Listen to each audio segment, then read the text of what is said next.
I think the guy that is the best at figuring out how uh, to get into the mindset of his guys is Kirby Smart. He's figured out a way to get a group that has a lot of individual talent that can play in the NFL.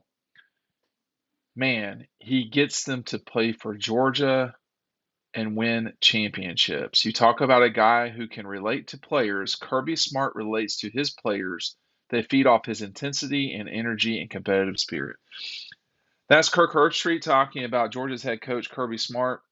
And I think the thing that Kirby does best in his program is that particular thing. I think he understands people well. He understands his players specifically, and uh, he understands the caregivers, the uh, everybody involved in a particular player.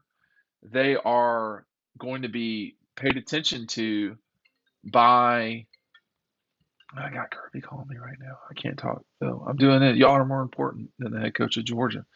Um, he understands that they work at Georgia to understand who the most important people are in any particular recruit's life, and they work to get to know those folks. You're building trust from the start, because at the end of the day, when you think about it, think about it this way: Florida has had McElwain, Mullen, and now Napier, three coaches that Kirby's played and defeated since 2016. Three coaches in 7 years, y'all. That's not a good pace. Uh, you know, when you think about Tennessee, Butch, and then Jeremy Pruitt, and now, oh man, I can't forget. So my point is that um, Josh Heupel, golly, my point is that he's been steady at Georgia. So when he's saying this to guys, he also has a track record of developing relationships with players. Having watched him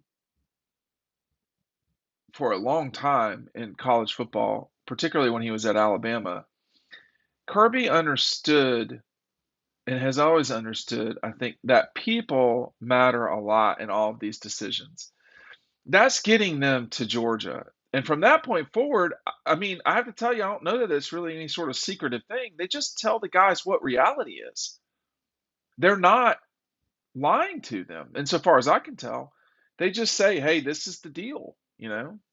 Now, I think he's an exceptional motivator. That's the part where I think Kirby is different than, Nick. I think maybe Dabo can really motivate. He's just not as good schemer on the field. Make sure you're picking up DAWGSTRUCTION today. I go back to thinking about that Clemson game. And what would it have been like if they had played at the end of the season, or if Stetson Bennett were quarterback that game, the Stetson Bennett we knew at the end of the year. And here's Kirby screaming, "You're either elite or you're not." Um, and that game, that was back to back, sort of big losses for Clemson on a national stage. Of course, they lost the year before to Ohio State, getting blown out. Georgia didn't blow them out; they outplayed them.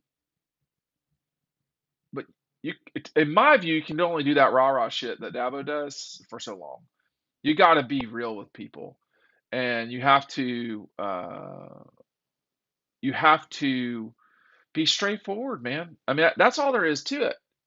And if you are, I think that's the part that Kirby gets right. Now, I have not lately, but I certainly have. There are things that I think Kirby could do differently that would not affect his program. There are things that he could do better, I guess you could say. I do think he's a transactional person, generally speaking, and that may be disingenuous. I'm not sure. I don't know him in a personal way, so I couldn't really say, but it seems that way to me. Um, and then that's okay too. I mean, some people are that way. I mean, that's a perfectly human way to be, frankly. But I think what he gets right in a major way and it can, I think it frustrates some folks, is that they just don't participate in the stupidity of it all. They are not going to tell the guys something that's not based in reality. I think that uh, he is real in a way that a lot of coaches, when I say real, I mean authentic. He does know what it's like to have been there as a player. He does know what it's like to have coached in the biggest moments as a coach. He has gotten better as a coach. He was not a great head coach at the start of this thing. I mean, he made some mistakes in 16 that we're not great. I mean, in 16 with the clock management against South Carolina, the you know I mean, I guess in theory, the Tennessee ending, although I don't know really what you could do about that, it was just a miracle play. There were some times that he wasn't great, I don't think, at the beginning with quarterbacks. He just wasn't. And I think he learned, though, that you have to have the right offensive coordinator, someone that you can trust to make some of those decisions and to coordinate with you about those decisions. I think he's got better. He's gotten better, generally speaking, at, I would say, messaging to the world. He was pretty. He's always been pretty good at that, though. But I think what he's consistently been good at is motivating his team in the unique way that a head coach can. We got beat one time and we would have to drive everywhere because it was basketball, and it just didn't make you're not flying for a 2 hour or 3 hour drive. That's crazy. So we would often, where I would play, we'd get on the bus after the game, and if we won, it'd be one thing, but if you lost, it was another. If you lost and you didn't play the right way, coach would be pissed, and understandably, and because we're all putting a lot of time into this. And one time we got back from a game in North Carolina. I'm not even going to mention the school, but we got back, and it was like 11:55, and we would always meet in this like classroom outside of where we practiced. And he was so pissed off at us, and he looked at the clock and he said, "In 5 minutes, it's going to be midnight, which means it's going to be Sunday. I will take y'all's asses out there and run you right now in 5 minutes." And he had a way of cutting through as well, and that's why he was a coach for 30 years. You know, and that's why he understood how to deal with us. There were certain rules for certain guys. We had one guy on our team who was an older guy. He had served in the army, and there was no partying the night before games. Nobody could drink except that guy because he was like 24. And coach was like, "Hey, I'm not even gonna say the guy's name." He said, "He can have six. That's it, though."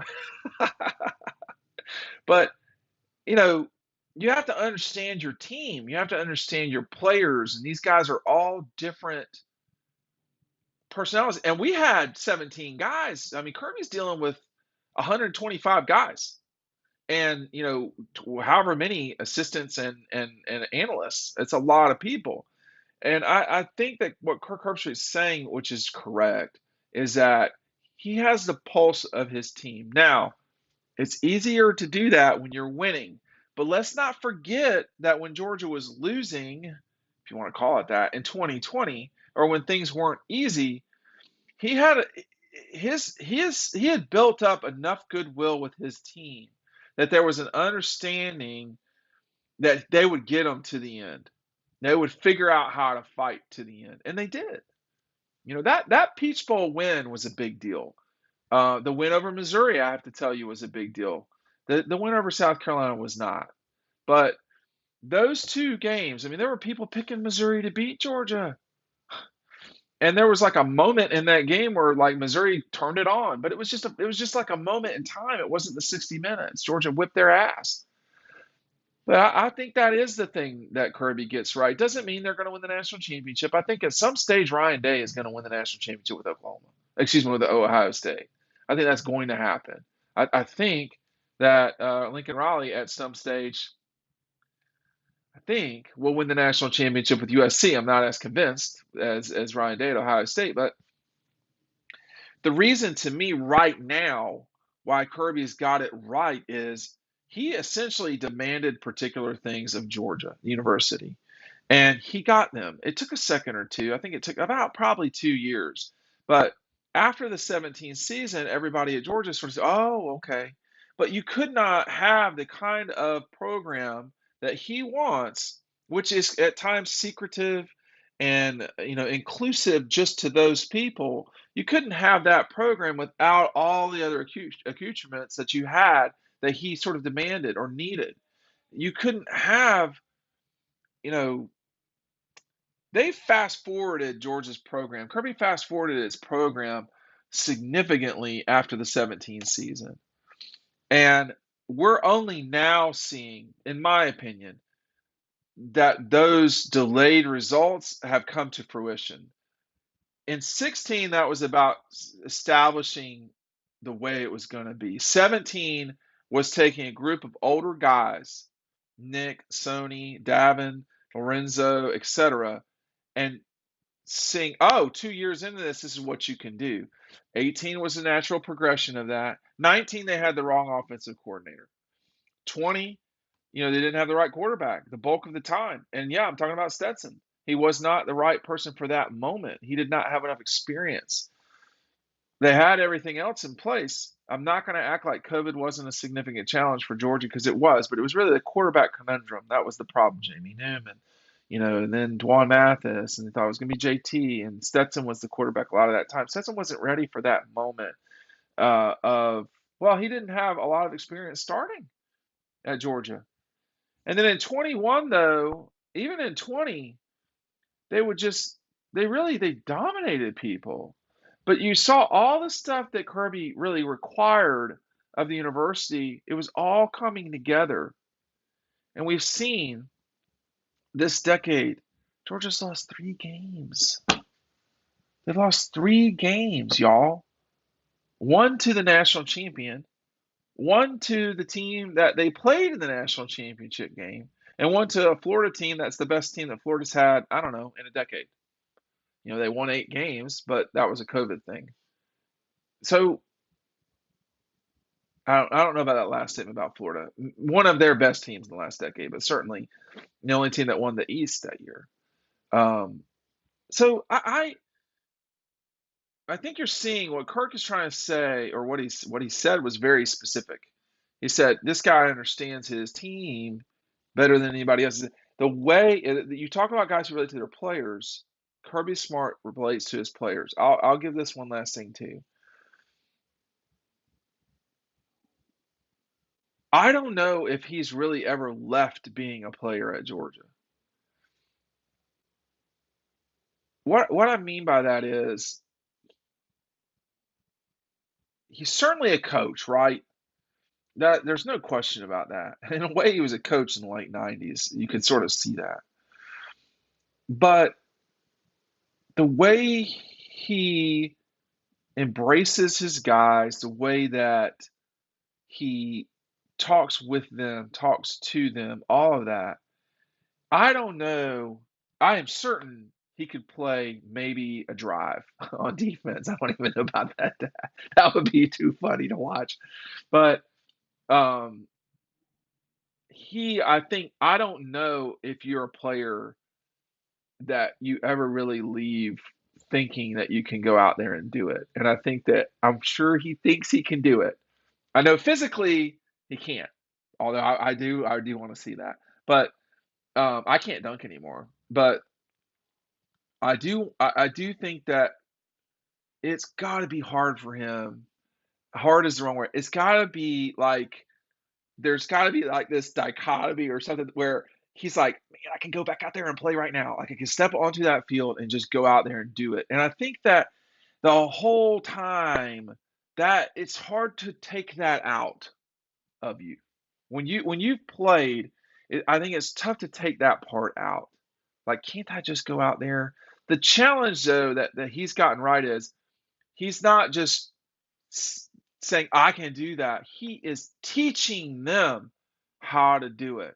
And that's what's made him special as a coach. He has the ability to dominate this decade. He does. he is one of the few people, and I know I'm saying this after he's won one national championship. I know what I'm about to say is ridiculous. He's the only person besides Nick Saban right now in coaching that can go down as the greatest coach in college football history. He's the only one. Jim Harbaugh would have to turn it on in a massive way. Dabo would have to, like, things would have to change at Clemson. Jimbo, I mean, I think we know things would have to change at Texas A&M. But of the guys coaching right now that are in the that I'm thinking of, he's the only one besides Nick that can really make the fight for that, and that's only right now.